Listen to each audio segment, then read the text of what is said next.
Guenther Family History GuentherFairyTails by Donald Guenther.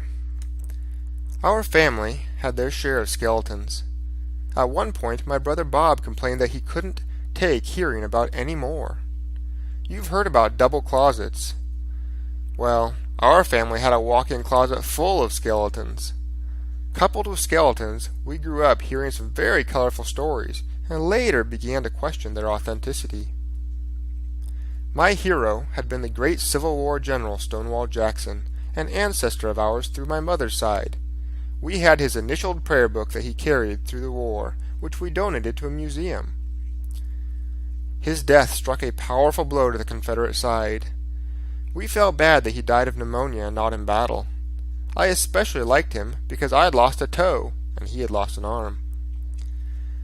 I learned about a great-great-aunt helping cheer up U.S. soldiers getting ready to go overseas to fight in the First World War, the Great War. She fell in love with one of the men and got engaged. A few days later, she fell in love with another one and got engaged again.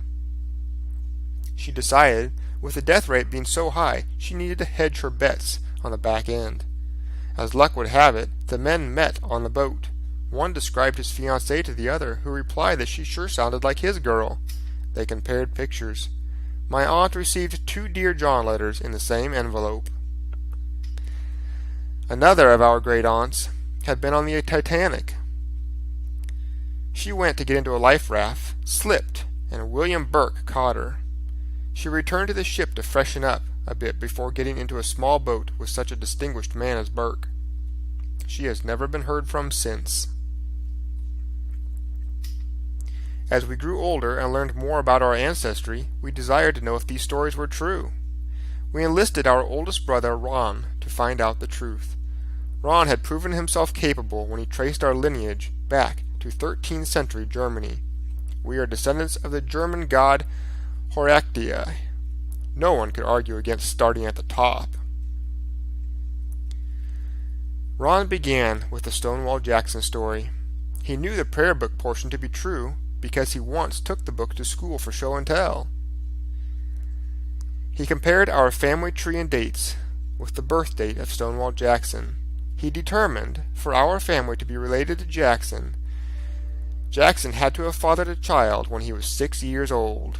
Not too likely. Next, he looked into the Titanic passenger list. He began with the first class, hoping for the best. Finding nothing, he moved through the classes and found no family last names matching ours.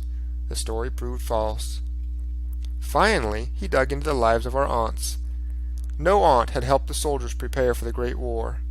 We had an uncle that fought in the war, and we even had some sovereigns, but no aunts involved. As Ron studied each story, he found something the stories all had in common. The stories originated from the same great-great-aunt. Ron's conclusion is that our great-aunt had lied to us. We had an aunt adding skeletons to an already full closet. The aunt herself has now become a part of the family skeletons. Ron won't tell us her name out of respect for the dead.